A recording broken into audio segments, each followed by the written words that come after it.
Então, aqui estamos nessa quarta tarde, muito legal, muito deliciosa, filmando um videozinho novo pra esse canal. E uma coisa que eu vou manter aqui dos vídeos antigos é o meu resumo dos livros que eu tenho lido durante os meses.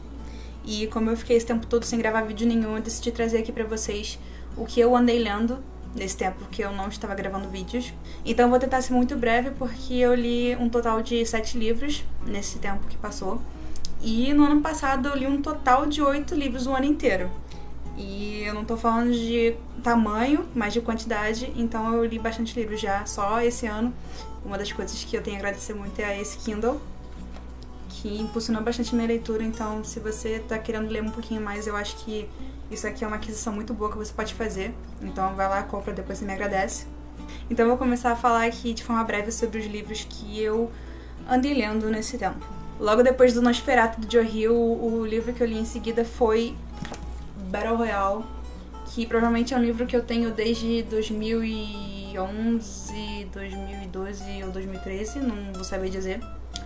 Mas que eu já tinha lido o primeiro volume do mangá e ganhei esse livro aqui de aniversário. Ele é um monstrão assim, mas a leitura dele é bem fluida até. Ele tem tamanho, mas não é pra você ter medo.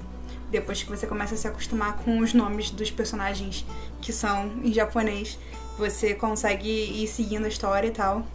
E o Battle Royale conta a história de uma turma de ensino médio que vai parar num programa que é tipo uns Jogos Vorazes de um Japão ditatorial, fictício. E eles têm que se matar uns aos outros até sobrar um só. E aí o livro tem muito drama adolescente, tem muita violência, cada personagem ganha uma arma diferente no começo do jogo, né, do programa. E é legal você ver como cada um se vira com elas e como cada um desenvolve uma personalidade diferente da que as pessoas conheciam antes dentro do jogo. E sabendo que é errado mesmo assim, você acaba torcendo por um ou por outros.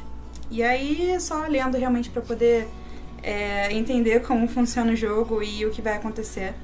Mas eu achei um livro bem divertido e melhor do que os Jogos Vorazes, inclusive. É muito interessante, cheio de violência. E o final eu achei meio poético e tal, legal.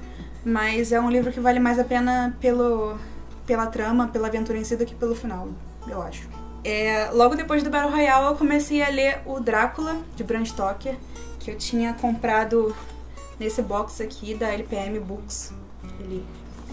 Ele entra aqui.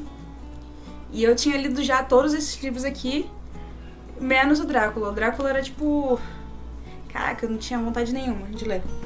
E eu tinha essa adaptação aqui ilustrada desde 2004, 2005, se eu não me engano. Então eu já tava meio que familiarizada com a história.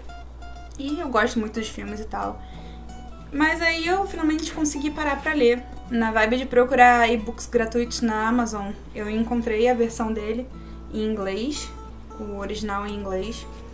E quando eu comecei a ler, quando eu li em casa, eu lia a versão traduzida, o pocketbook. E quando eu tava na rua, eu lia o e-book em inglês. E eu tava tão lenta assim, lendo o traduzido, que eu comecei a ler só o inglês. Achei muito melhor, assim, pra desenvolver a leitura mesmo, até pra aprender um vocabulário mais avançado de inglês, que é um inglês mais antigo e tal.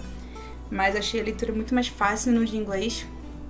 E depois que eu li a história, eu fui comparar com os filmes e adaptações que já fizeram pra história do Drácula. Comecei pelo Nosferatu, eu fui pro Bela Lugosi, depois eu fui pro filme do Christopher Lee, e aí eu fui rever o Drácula de Bram Stoker, que é do Francis Ford Coppola.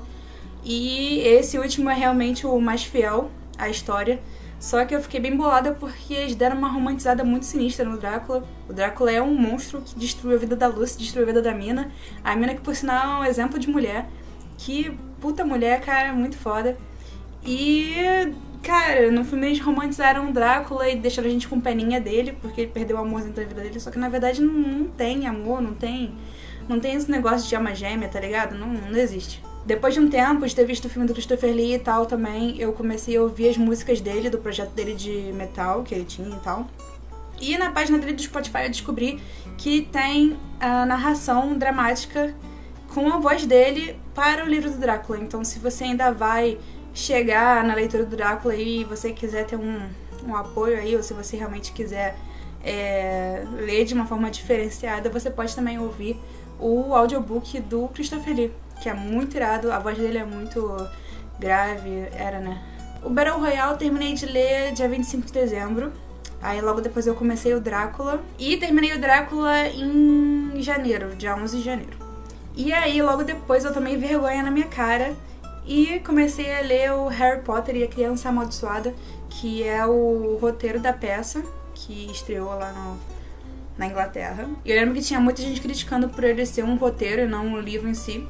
E eu acho que essa parte da crítica é válida, mas só pelo sentido de um roteiro não conseguir ter o mesmo aprofundamento nos personagens e na trama, porque eu achei a história muito interessante, o plot twist foi muito legal. Eu li esse livro em 2 dias, talvez desse pra ler em um só. Cara, foi muito nostálgico, bateu muita saudade, foi muito bom voltar pra esse mundo. E eu senti que eu tinha que reler todos os livros do Harry Potter, e um dia eu vou fazer isso de verdade, mas ainda não, porque eu tenho uma calhambada de livro aqui pra ler, mas é um retorno muito legal pra esse mundo que, sinceramente, é um dos melhores, assim, da minha vida literária, assim. Eu terminei de ler o Harry Potter no dia 14 de junho, e pouco tempo depois eu continuei nessa vibe de ler os livros que eu tinha baixado de graça na Amazon. E o próximo foi o curso de magia do J.R.R. Abraão, que eu baixei porque eu tava querendo entender um pouco mais sobre espiritualidade, uma parada de ocultismo e coisas relacionadas ao sobrenatural, sem necessariamente querer praticar isso, mas pra poder entender e estudar e conhecer mesmo. E aí, esse livro é como se fosse uma introdução à magia e todos os elementos e aspectos que envolvem a magia e suas práticas. E ao mesmo tempo que o livro não se aprofunda muito nesses temas, também parece que o autor assume que o leitor já tem um conhecimento básico sobre algumas outras coisas.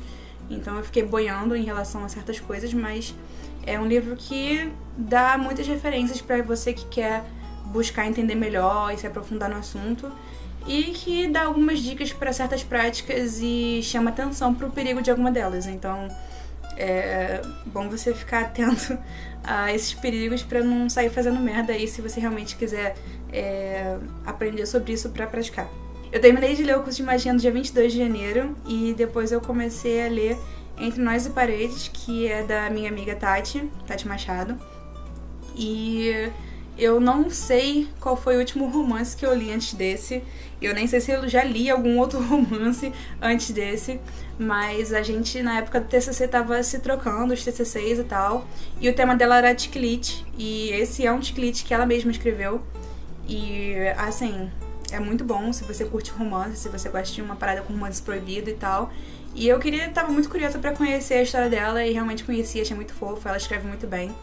Eu tô muito feliz por ela ter conseguido publicar esse livro. Tô esperando ela publicar mais livros também, e também tô tentando me inspirar um pouco com ela pra poder começar a escrever um pouco também, porque a gente gosta de ler, mas a gente também gosta de escrever, e é sempre bom botar em prática o que a gente gosta de fazer. Aí, esse livro da Tati eu terminei de ler no dia 19 de fevereiro. E depois eu comecei a ler o Hobbit do Tolkien, porque a minha meta realmente de 2018 era começar a ler os livros do Tolkien e alguns outros livros do Stephen King, além da Torre Negra, e principalmente os que estão ligados à Torre Negra, só que ainda vou chegar a eles depois. Aí eu comecei a ler o Hobbit, que, assim, por alguém que já tinha lido A Sociedade do Anel antes, já deu pra perceber que a escrita do Hobbit é uma parada totalmente diferente, é uma parada mais leve, uma parada mais fluida, assim, digamos. Ainda tem muita descrição e tal, mas é uma leitura muito tranquila, muito fantástica, assim. Eu tava lendo o Hobbit, já tava me imaginando no futuro lendo esse livro com meus filhos e tal, então, tipo, é um livro, é tipo assim, você quer conhecer Tolkien? Começa pelo Hobbit, que você vai ficar tipo, caralho. E eu só tenho coisas boas pra falar sobre esse livro. Você provavelmente já viu o filme, já conhece a história, e o livro é basicamente aquilo mesmo e tal. O filme, como foi em 3 partes, acabou até aumentando um pouco mais da história, botando coisas que acontecem no livro, só que não são narradas. O filme vai um pouco além e tal.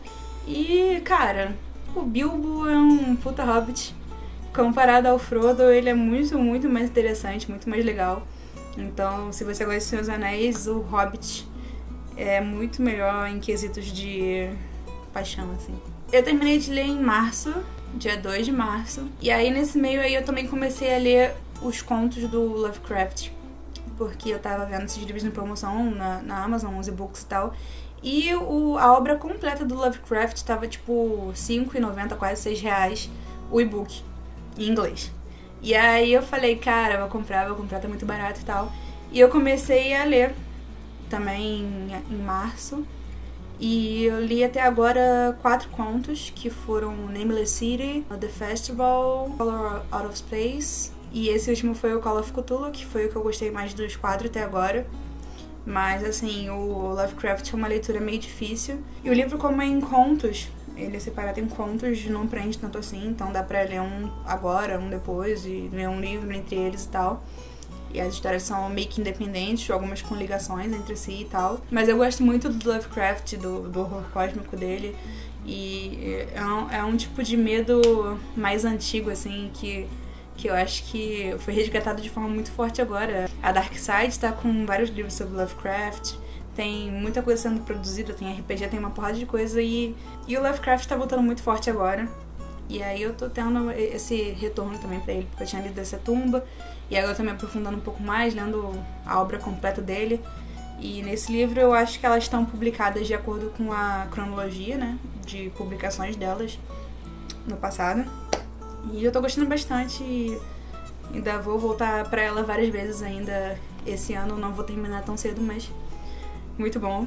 E esse último livro que eu li agora foi o Meditação, do Osho, que pra uma pessoa que tava realmente querendo buscar uma parada maior de espiritualidade e tal, eu acabei voltando um pouco pro budismo, pra yoga e pra meditação e tal. E aí eu tava ouvindo muito falar de Osho pra lá, Osho pra cá, não sei o que. E aí, na casa do meu namorado, o Léo, eu vi na estante assim e tinha exatamente esse livro, Osho e meditação. E eu tava querendo realmente me aprofundar um pouco mais no tema e tal. E tive a oportunidade de conhecer tanto o Osho quanto a meditação. E ele tem um ponto de vista muito interessante sobre a meditação em si. Eu acho que mudou um pouco a percepção que eu tinha de meditação ser uma parada difícil de fazer, e que só envolve você ficar sentado falando mantra e tentando ficar com a mente limpa, sem pensar em nada e tal. E ele realmente traz um ponto de vista diferente sobre isso, que muda a sua opinião e que te faz pensar que realmente aquilo é mais praticável. Tem muitos métodos diferentes de meditação no livro. Ele tem umas ideias muito boas, ele desenvolve uma parada de espiritualidade misturada com um mundo moderno, assim, que é muito interessante. Mas também tem umas coisas que dá pra gente questionar no livro, que talvez não funcionem tanto assim. E eu ainda vou falar um pouquinho mais de Osho aqui no canal, porque eu tive alguns pensamentos aí sobre ele depois de um tempo. Então fica ligado aí no canal que daqui a pouco vai ter mais sobre o Osho. Mas assim, vale muito a pena pra você que quer descobrir o caminho da meditação e do conhecimento próprio, que é o que eu ainda tô tentando fazer. Eu terminei de ler ele agora, dia 19 de abril, e ainda não comecei a ler nenhum outro livro diferente, além dos contos do Lovecraft e tal. Tive que mudar a câmera aqui porque parou de gravar. Mas é isso, basicamente os livros que eu li esse tempo todo aqui, eu não estava aqui fazendo vídeo. E aí você pode deixar aqui nos comentários se você já leu algum desses e o que você achou deles. E se você tá lendo algum outro livro legal e que você indicaria pra mim, onde eu vou chegar nele de alguma forma. E é basicamente isso. Eu devo estar voltando aí em breve pra terminar de falar sobre o Osho. E também vou trazer algumas paradas diferentes aí no canal que eu vou começar a fazer e tal, pra poder ficar exercitando bem isso e fazendo vídeo, porque é uma parada que eu gosto de fazer e que eu espero que vocês gostem de assistir. É isso, o vídeo de hoje. Um beijo no seu coração e até a próxima.